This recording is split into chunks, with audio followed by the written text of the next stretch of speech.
Good morning, Rainbow OMG tribe. I've got my little babushka and the papushka. We are Tuesday. We're getting ready for a very busy day at the farm. I'm just out here enjoying my morning coffee and just the overall. There's something very special about just the break of dawn and that couple of hours in the morning that's just total. It's peaceful, it's stillness, it's listening to the bird song. It's just kind of this quiet interim to a very busy and chaotic day. So this week we are in a root week, and man, we spent all yesterday prepping beds, and by prepping I mean taking off row covers and weeding them, and broad forking and raking and marking out. And today that was all in, and I had like total burnout yesterday afternoon, so I just needed to go home and rest. And that was all in preparation for today, because today we are planting 4 beds of garlic, 2 beds of onions, 3 beds of beetroots. I think that's it. Just that, just 1,200 garlics and 800 onions. And and I've been contemplating. So just sometimes something will come into my awareness, and it's just some food for thought that I like to ruminate on. And I always had this thing, like, why do we have gurus? And I guess now knowing is that we find these gurus or mentors in our life because guru literally means master of the light and the dark. Gu, light, ru, dark. And that is somebody who is there to pass and invoke their wisdom onto you so that you can further progress those ideas. And I always thought, like, doesn't the student know that they're the guru? Just it's like the unenlightened guru is the student. But there's one saying that has been kind of rolling around in my head for the last, I don't even know how many weeks. And it was from, I guess, the one person who I really did find a kinship with, that I called my guru, and she's passed away now, and because she was just such a beautiful funkadelic soul like myself. And that this is what she said, and this has stuck with me every step of the way, and this is why I'm eternally grateful for all the gurus and the wisdom that they pass on. And this is what it is: how you do anything is how you do everything. And that's really, really important. Let me repeat that. How you do anything is how you do everything. And if you think about that, like, you know, sometimes we can be like, am I just being neurotic about this task? Like, am I just being neurotically fastidious about detail about this task? Or am I just executing it with precision because that's how I expect it just, then you just, everything flows easier when it's done to your standard of quality. And so if you're running around half-assing your chores, your laundry, your jobs, sorry, don't mind the baby squawks. Hey baby, let's have a cuddle. If you are running around half-assing your chores, your jobs, your phone calls, there's a good chance that you're actually running around half-assing your friendships. One moment.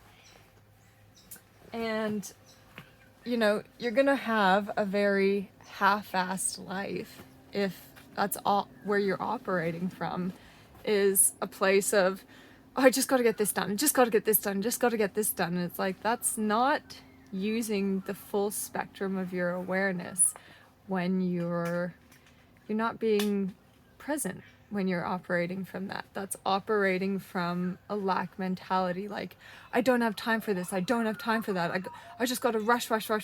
That's not what we are here to experience. We are here for the most beautiful experience, and that is just being present with the moment.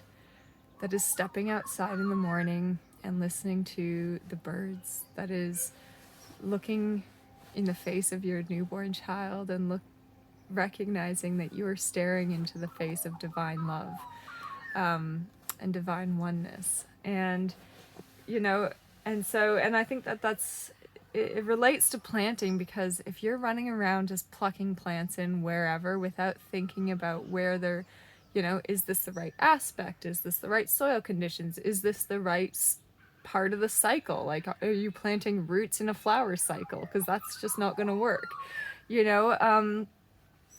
and so I think that this has really been like pertaining to my life a lot lately. And I've got 1,000,001 jobs to do, including like being a mother and painting the caravan and growing veggies. And I don't run around half-assing anything.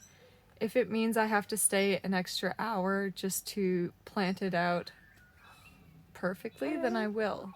And it's yeah, you're gonna have a very empty life if you run around just half-assing every job rather than taking your time, being present, really consciously, like, because plants can feel the energy of the hand touching their seed, and it imprints on the plant. So if you're planting something and you think, oh, I don't know if this is gonna work, you're telling the plant just by touching it and having that attitude in you, yeah, I don't think you're gonna happen. And so what happens? You get a bad germination or a bad crop. And it's the same with anything. Is just how you do anything is how you do everything. So if you are highly focused and have attention to detail, and you are using your presence and your full awareness, and you're living in tune, in harmony, and in flow, then you're going to have a pretty, flow-mo life, which is flow in motion. But if you're running around like a chicken with your head cut off, going, I don't have time for this, I got to do this, blah blah blah blah blah blah, you're operating from a place of scarcity. And here's the like magical trick: if you tell yourself, I don't have time, you will never have time to do anything. Period. The trick is, you have to make time, delegate time, set aside time, schedule in time. You're creating a container for that to take place. I don't have time for yoga. Well, if you just say it like that, you don't. But if you say, I'm going to set aside 45 minutes to do some yoga this morning, whatever happens, 45 minutes of just pure me time, that's going to happen for you. You have to create the time in order to get it. Otherwise, you just unconsciously run around thinking that the sky is falling, like when people say, oh, I don't have time for this. It's like, to some degree, I have to give them, I commend them, because it's like, you shouldn't do things that you're wholeheartedly just not into. You should never say yes when you mean no. Because when you say yes to doing things for other people, you say no to doing things for yourself. And saying no is really powerful, because it means you're like, no, I actually am being honest. I'm setting a clear boundary. I am exhausted. It's exercising that healthy masculine, which is setting boundaries, clear boundaries. But I think we as women tend to, we multitask. That's how we operate. Our modus operandi is multitasking. But it doesn't have to mean coming from a scarce mentality of, I don't have time, I don't have enough resources, I don't have this, we have everything we need right here in every moment. It is provided for us, and it's just whether we're willing to tap in and tune into it. So just some food for thought. How you do anything is how you do everything. And I think that should be a t-shirt. But also, it's just food for thought to navigate through your days, your weeks, your month, your year. Are you putting in the attention and detail and time and effort?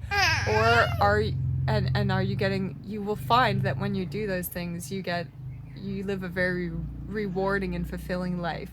Or on the other side of the pendulum, if you're running around like a chicken with your head cut off saying, I don't have time for this, I don't have time for that, you are operating from a scarce and lack mentality.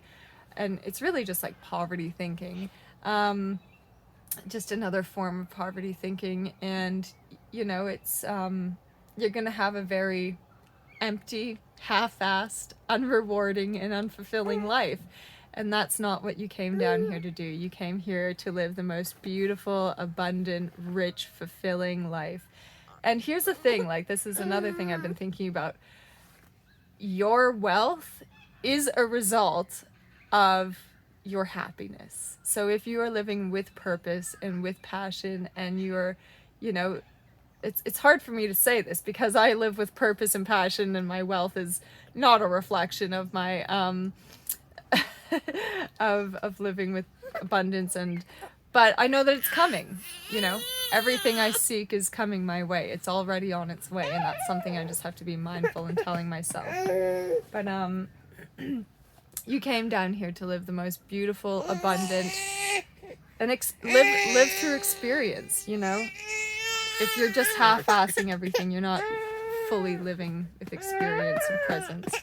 Now, I need to go attend to this beautiful child. She's tired, and we are getting ready to gear up for the day, so I gotta go cook brekkie, get all of us organized for planting, and I thought I'd shoot this video nice and early in the morning because I'm gonna be totally deadbeat after doing 8 beds of root crops. So I'm wishing you all health, wealth, happiness, and abundance, and until next time, how you do anything is how you do everything. Don't forget it. Cheers, folks.